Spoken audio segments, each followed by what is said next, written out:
Trey, you're a lot higher on Iowa State than I am, to put it mildly. They went 4-8 last year. As I've continued to mention, they couldn't score on the JV team at your local high school. The offense was atrocious last season.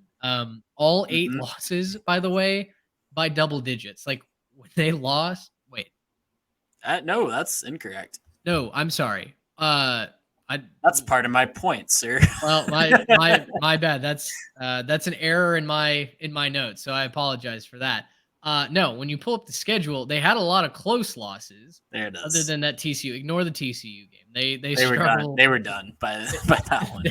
They were the 1-2-3 Cancun team of the week for sure to finish. But the defense is elite. There's no doubt about that. Like the defense is one of the best in the country. John Heacock is a very solid defensive coordinator. Matt Campbell rallies the troops on defense. On offense, oof, give me some reason for optimism, because even as I look down and see that Jaden Higgins is coming in from Eastern Kentucky, and the offensive line could be better this year. I mean, they can't be any worse than dead last where they were last year. Give me some reason to hope for the Cyclones, because I'm not finding it. Well, listen, I think if you're looking for a reason to say that they're going to go back to Arlington, I can't give you that. If you're looking for a reason to say that they can be plucky and make a bowl game and maybe squint their way to 8 wins, I think that there's reason to believe that Hunter Deckers is a talented quarterback. They're not going to win 8 games, guys. I see y'all looking at me. I have them fighting for bowl. Y'all say I'm high on them. I have them fighting for bowl eligibility, but it's higher than I have them. They are a half team, right? I think they're at least a half team with a very, very good defense. They lost a lot of production off that defense, but I trust Matt Campbell to field a very good defense in the Big 12 at this point. And I think they have talented players that with another year of seasoning, they were very young on offense last year. They struggled to put up points, but they played tough games all the way through the end of the year. Other than that TCU game, the only other game they lost by more than one score was Oklahoma, and that one was a really close game throughout as well. They held that high-octane Oklahoma offense to 27 points. And look, Hunter Deckers, is he a perfect quarterback? Absolutely not. Can he sling it around and I think find some really fun weapons to throw the ball to? I think so. I think that, another year of seasoning for him, he could be maybe top half in the Big 12. Maybe that's too high, but I think he has that ceiling. I think he has a ceiling to be a top half quarterback in the Big 12. And if he plays to that ceiling, then Iowa State's going to be a really fun team and they're going to make a bowl game pretty comfortably. Will he make it to that ceiling? Probably not. But I don't know. I'm excited to watch him. I'm excited to watch that Iowa State defense. There's going to be a lot of games where the Iowa State defense is the best unit on the field this fall. Yeah, Trey, I'm happy for you, man. I'm glad that you think that. Look, you said they're a half team. There might be more like a quarter team or an eighth team or something like that. Pull up the stats. Yeah, no, they are the definition of a half team. They might have been the best half team in the country last year. Yeah.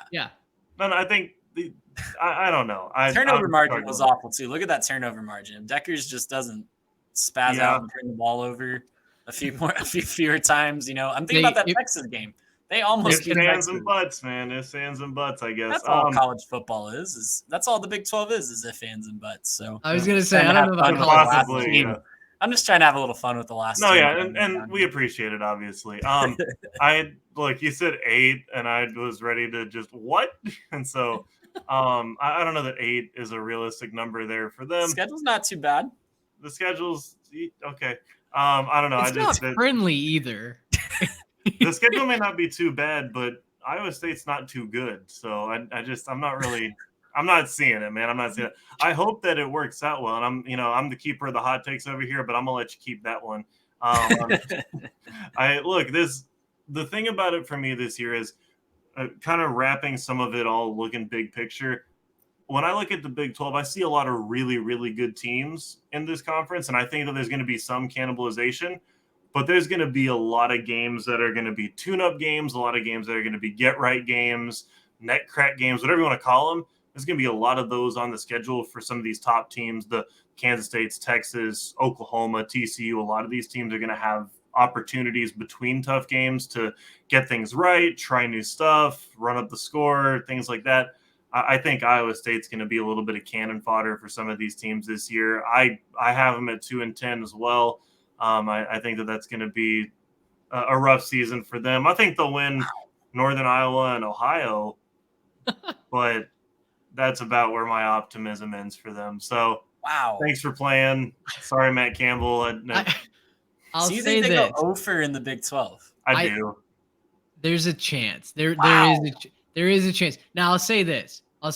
Cincinnati, before the bye week, you got to win that, and there's a good chance they could. At Cincinnati. It's on the road. It is on the road, but a great defense against an offense that has a lot of question marks. Like, maybe advantage Iowa State. Again, the problem is you just got to score. You got to score. Guys, this is a team that was 1 point away from beating the Big 12 champions last year. I don't think you guys understand that. Well, listen, that was a bizarre game. That was very weird. That was an Adrian Martinez special. Yeah, that truly was a. Was that the game we got hurt, or was that the week after? No, he played that whole game. I'm about 99% sure. And it was Kansas State had like 90 yards of offense or something like that through the air. I think like it was all on one play. Yeah. Like it was legitimately they had like an 80-yard touchdown run or something like that. Yeah. So that stretch last year between Ohio and West Virginia was just a comedy of errors for Iowa State. I personally don't think that happens again, but the missed field goal against Kansas. Should have beat Kansas. Oh my goodness. Absolutely. Yeah, that was pretty much. Yeah. Right there against Kansas State and Texas. They should have forced overtime against Kansas. I don't know that I say they should have beat Kansas. Well, you're a Xavier Hutchinson ghost jump away from beating Texas. Yep. If he doesn't just jump for joy, way before the ball gets there, you probably beat the Longhorns. Yeah. Anyway, that's in the past. Listen, I think there is a chance that Iowa State wins 4 or 5 games this season. I can't get them to 6. I don't see it on the schedule. I officially have them at 5 and 7 for the record. Yeah. So okay. Wishing and hoping. Do I feel like I'm way too low on Iowa State? Sure. Yeah, that defense is really good. The problem is I just have to see you score. And Matt Campbell has struggled to score the last couple of years. And I don't see the additions on this roster, sans Breece Hall, that make me think, yeah, if you give up 24, you're going to compete, right? You're going to be able to win. That's the thing, is like if the defense doesn't pitch a shutout, sorry, man, like we'll see you next week. So anyway, Iowa State should be fast. Gracious, how about